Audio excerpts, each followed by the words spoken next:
Assalamualaikum warahmatullahi wabarakatuh. Selamat pagi anak-anak. Kembali lagi berjumpa bersama Pak Fikih ya dalam pembelajaran bahasa Indonesia. Nah, hari ini adalah hari kedua di pertemuan kita pada semester kedua. Mudah-mudahan di semester kedua ini kita menjadi pribadi yang lebih baik lagi, dan mudah-mudahan nilai-nilai kalian, pengetahuan kalian, dan segala sesuatu yang ada pada diri kita akan menjadi lebih baik lagi. Tetap semangat ya dalam belajarnya, meskipun di semester 2 ini kita masih berada pada kondisi daring. Baik anak-anak, pertemuan yang kedua ya pada pembelajaran bahasa Indonesia ini kita akan membahas tentang puisi. Kemarin pada pertemuan Zoom meeting Bapak sudah membahas sedikit tentang puisi ya. Sudah beberapa juga yang sudah Bapak jelaskan, tapi akan Bapak review kembali, akan Bapak jelaskan kembali terkait dengan puisi. Oke, nah puisi, apa sih puisi kemarin? Oke, kita lanjutkan. Puisi, apa sih puisi ya? Tapi sebelum itu Bapak akan menjelaskan kepada kalian bahwa kita akan mempelajari tentang pengertian puisi, unsur-unsur puisi, dan jenis-jenis puisi. Nah, ini adalah yang akan kita pelajari ya. Oke, lanjut ke pengertian puisi. Pengertian puisi, apa sih pengertian puisi? Nah, puisi adalah karya sastra yang terikat pada irama, rima yang disusun dalam bentuk baris dan bait untuk menggambarkan perasaan pengarangnya. Jadi, puisi ini adalah sebuah karya sastra. Ya, karya sastra yang terikat pada rima dan irama.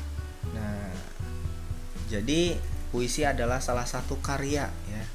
Karya dalam bentuk sastra bahasa Indonesia. Ya, salah satunya adalah puisi yang terikat oleh rima dan irama dalam bentuk baris dan bait untuk menggambarkan atau mengungkapkan perasaan pengarangnya. Nah, jadi puisi ini salah satu bentuk ungkapan, salah satu bentuk ekspresi perasaan si penulis puisi ini. Baik, ini pengertian puisi. Selanjutnya kita akan belajar tentang unsur-unsur puisi. Nah, unsur-unsur puisi itu ada apa saja sih? Kemarin sudah Bapak bahas apa saja, kalian masih ingat? Iya, ada baris atau larik, ada juga bait, ya, ada juga rima. Oke, kita bahas lagi ya. Unsur-unsur puisi. Nah, yang pertama itu ada kata. Nah, di dalam puisi pasti terdapat kata, ya, kata-kata yang menyusun puisi tersebut. Nah, kata ini adalah unsur utama dalam penyusunan puisi, menentukan kesatuan dan keindahan makna puisi secara keseluruhan. Jadi, dalam membuat puisi juga kita harus memilih kata-kata yang tepat, kata-kata yang indah, ya.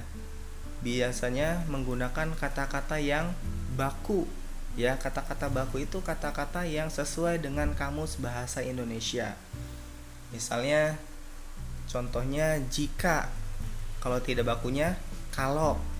Kalau aku sih lebih suka warna merah. Ya. Kalau itu bukan bahasa baku, bukan kata baku, tapi kata tidak baku. Oke. Itu ya salah satunya unsur dalam puisi adalah kata. Pasti di dalam puisi itu ada kata-kata. Terus yang kedua adalah larik atau baris. Nah, ini kemarin sudah kita bahas. Jadi, larik atau baris itu adalah kumpulan kata-kata yang dituliskan dalam kalimat berbentuk baris ya. Jadi satu baris. Nah, satu baris itu atau satu larik itu terdapat beberapa kata-kata. Nah, ya, kemarin sudah kita bahas. Kemudian, ini juga sudah kita bahas kemarin, bait. Bait adalah kumpulan larik atau baris yang tersusun secara harmonis dan mengandung makna puisi. Nah, kemarin sudah dijelaskan. Jadi kumpulan dari baris-baris atau larik-larik yang tersusun secara harmonis ya, menjadi satu kesatuan itu disebut dengan bait. Nah, di setiap bait itu pasti memiliki makna puisi, ya, atau maksud dari puisi tersebut, ya. Inti yang disampaikan pada bait itu bercerita tentang apa? Nanti tiap baitnya ada maknanya. Oke, yang selanjutnya adalah rima. Nah, rima adalah apa sih rima? Kemarin ya, bunyi yang ditimbulkan oleh huruf atau kata untuk memperindah puisi. Nah, biasanya rima ini berada di akhir baris atau larik di dalam puisi tersebut. Nah, jadi kemarin kan masih ingat gak? Rima itu adalah bunyi dari ujung baris pada setiap baitnya. Kan di setiap bait itu ada beberapa baris ya. Ada yang 3 baris, ada yang 4 baris, ada yang 5 baris. Gak tentu harus 4, bisa 3 atau bisa 5 atau lebih. Nah, rima itu adalah bunyi ujungnya, bunyi ujung dari setiap baris itu. Misalnya ujungnya kemarin ku berarti u, ya. An berarti ujungnya n, un, terus nanti bisa kalian susun. Jadi satu bait itu lariknya apa? Rimanya apa? Maaf. Ya, kemarin kita sudah pelajari, ya. Nanti akan Bapak contohkan. Nah, rima bisa berupa pengulangan bunyi, sajaknya a atau ab. Nah, ini adalah contoh saja, contoh dari pengulangan rima. Kalau yang a itu contohnya kayak kemarin, yang n. Nah, itu kan sama. Nah, ini berarti bentuknya sama dengan a. Kalau yang kemarin ada apa?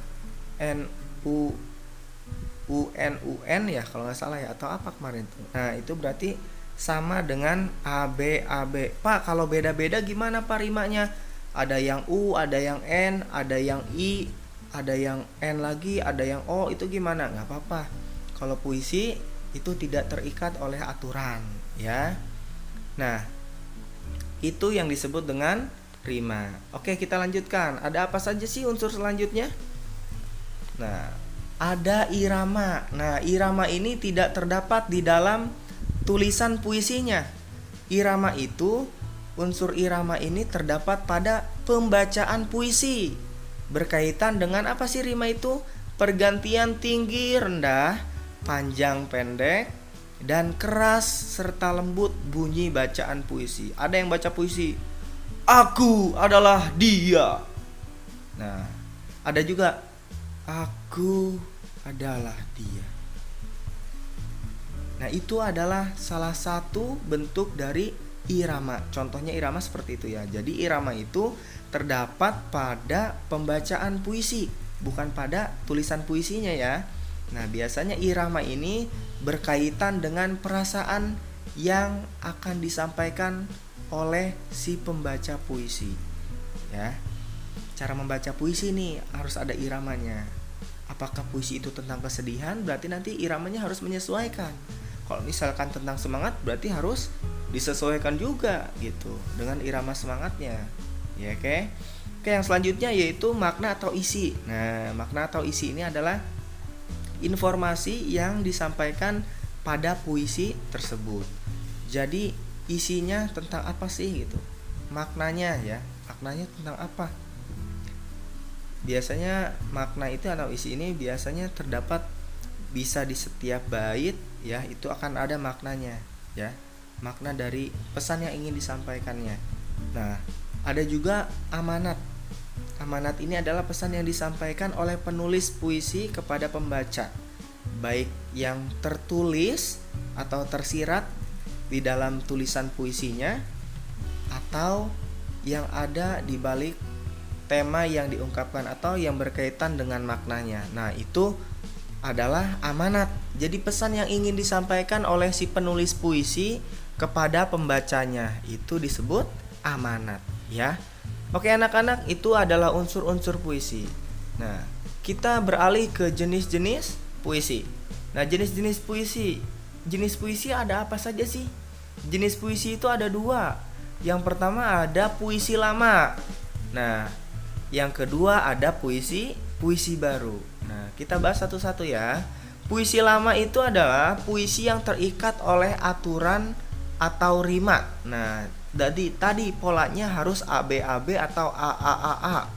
Nah, pengaturan jumlah larik atau jumlah baris dalam setiap baitnya dan jumlah kata dalam setiap lariknya dan serta musikalitas puisi. Nah, contohnya apa sih puisi lama? Puisi lama itu contohnya adalah pantun. Nah, pantun adalah salah satu bentuk contoh puisi lama. Tahu kan pantun? Ya. Nah, terus ada juga gurindam. Gurindam apa sih gurindam? Kalau kalian pernah lihat Upin Ipin, nah, kalian tahu Jarjit. Nah, Jarjit itu sering membacakan gurindam, ya. Gurindam itu terdiri dari dua atau 4 baris biasanya. Nah, kalau syair apa? Syair beda lagi, ya. Syair itu hampir sama dengan puisi, ya, puisi.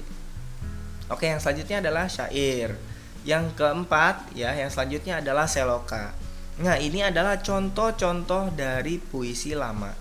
Nah, apa bedanya dengan puisi baru? Puisi baru adalah puisi yang tidak terikat oleh aturan rima, jumlah baris, jumlah kata maupun jumlah bait, tapi tetap mengandung rima. Bisa jadi baris pertama dan baris kedua serta baris ketiga itu bunyi rimanya sama, a a a a. Tapi baris keempat dan baris kelima itu bunyinya i i. Nah, itu nggak apa-apa. Ini adalah contoh puisi baru, ya.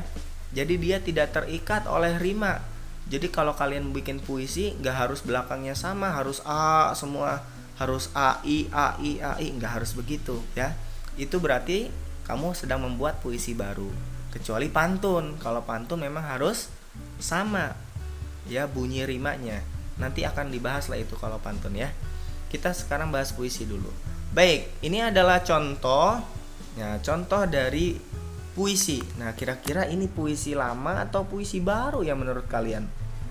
Puisi indahnya Nusantara Indonesiaku. Nah, di sini ada berapa bait sih? Coba kalian tuliskan.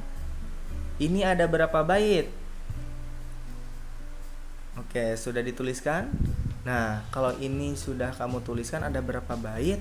Sekarang kalian hitung.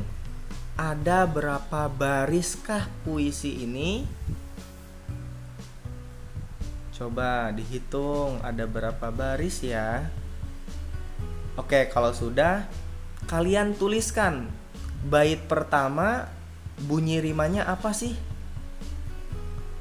Terus kalian tuliskan juga bait kedua bunyi rimanya itu apa? Kemudian bait ketiga kalian tuliskan baitnya apa tuh? Rimanya apa? Maaf. Bait ketiga bunyi rimanya apa? Apakah on on on atau apa, ya? Silakan kalian tuliskan. Nah, ini adalah contoh dari puisi baru, ya. Ini adalah contoh dari puisi baru. Selanjutnya kita beralih ke contoh yang selanjutnya. Ingat sudah ditulis berapakah baitnya, ada berapa bait, kemudian ada berapa baris puisi ini, kemudian kalian tuliskan rimanya dari setiap bait. Bait pertama rimanya apa, bait kedua rimanya apa, bait ketiga rimanya apa. Oke, kita lanjut. Yaitu selanjutnya. Nah, pisau tak akan tajam selalu, karena itu harus diasah. Tuhan tak akan meninggalkanmu di saat engkau kena masalah. Oke, ada yang tahu ini apa? Ya, ini adalah contoh dari pantun. Nah, pantun ini termasuk ke dalam puisi lama. Ya, pantun itu biasanya 4 baris, ya, 1 bait. Nah, sekarang kalian perhatikan. Pada pantun ini rimanya apa sih bentuk rimanya? Apakah i u, apakah o a? Nah, bentuk rimanya pantun ini apa? Oke. Nah, kalau sudah, ya, ini adalah contoh pantun dan yang tadi adalah contoh puisi. Kalian bisa membedakan antara pantun dan puisi?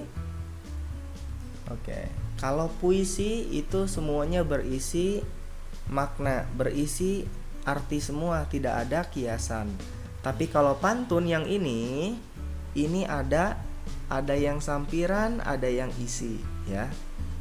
Bagian sampiran itu baris pertama dan baris kedua.